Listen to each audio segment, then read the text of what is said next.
നമ്മുടെ ബിഎഡിന്റെ third sem എത്താറായി. Third സെമ്മിൽ എന്തുണ്ട്? Teaching practice. എനിക്ക് ടീച്ചിങ് പ്രാക്ടീസിന് കിട്ടിയത് GHSS പറങ്ങൽ. സോ നമ്മൾ രാവിലെ തന്നെ റെഡിയായി നമ്മുടെ സ്കൂളിലേക്ക് പോവാണ്. സ്കൂളിൽ പോയി നമുക്ക് പഠിപ്പിക്കാനുള്ള പോർഷൻസും ടൈം ടേബിളും അങ്ങനെ കുറച്ച് കാര്യങ്ങളൊക്കെ നമ്മുടെ മെന്ററിന്റെ കയ്യിൽ നിന്ന് വാങ്ങണം. ആദ്യം നമ്മൾ പഠിക്കണമല്ലോ, എന്നാലല്ലേ പിള്ളേരെ പഠിപ്പിക്കാൻ പറ്റും. നമ്മളൊരു 5-6 പേര് ചേർന്നിട്ടാണ് പോയത്. ഇനിയും കുറച്ച് പേരും കൂടി വരാനുണ്ട്.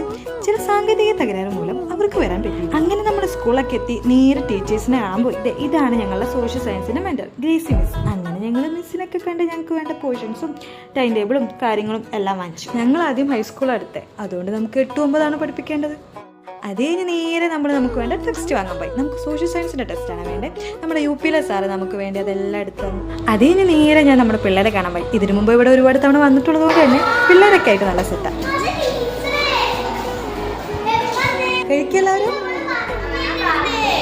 അങ്ങനെ അവരൊരു ടാറ്റ ബൈ ബൈ ഒക്കെ പറഞ്ഞ് ഞങ്ങൾ നേരെ പോയത് നമ്മുടെ സ്കൂളിലെ മെയിൻ സ്പോട്ടായ ഇത് ഇങ്ങോട്ടാണ്. ഇനി 3-4 മാസം നമ്മൾ ഇവിടെ തന്നെയായിരിക്കും. നമ്മൾ അവിടുത്തെ ചേച്ചിയോടൊക്കെ സംസാരിച്ച് നല്ല കമ്പനി. അവിടുന്ന് ഓരോ ചായയും ചിക്കൻ പൊറോട്ടൊക്കെ കഴിച്ച് പുതിയ മെനുവും കൊടുത്തിട്ടാണ് നമ്മൾ അവിടുന്ന് പോകുന്നത്. ചായക്കൂടിയൊക്കെ കഴിഞ്ഞ് നമ്മൾ ബസ് കയറി നേരെ പോയത് ആരോഗ്യക്കാണ്.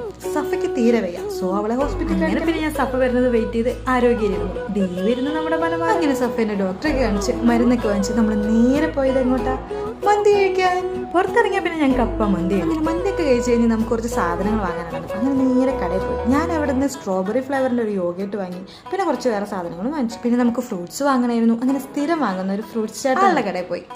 2 കിലോ മാങ്ങിക്ക് 100 രൂപ. പക്ഷെ നമുക്കാള് ഫ്രീ ആയിട്ട് കുറച്ചും അധികം വാങ്ങി. ഫ്രീ ആയിട്ട് ഒരു മാതള നാരങ്ങ തന്നു, കുറച്ച് മുന്തിരി തന്നു. അങ്ങനെ അതൊക്കെ വാങ്ങി നമ്മൾ നേരെ ഓട്ടോ നമ്മുടെ ഹോസ്റ്റലിൽ എത്തിയത്. നമ്മൾ മാങ്ങ ചെത്തി കഴിച്ചു. പിന്നെ ഹോസ്റ്റലിലെ തൊട്ടപ്പുറത്തെ വീട്ടിലെ ചേട്ടൻ അവിടെ ഉണ്ടായ മാംഗോസ്റ്റിനും തന്നു. അപ്പൊ പിന്നെ നമ്മൾ അതങ്ങ് കഴിച്ചു. അപ്പൊ അത്രേ ഉള്ളൂ. ബൈ.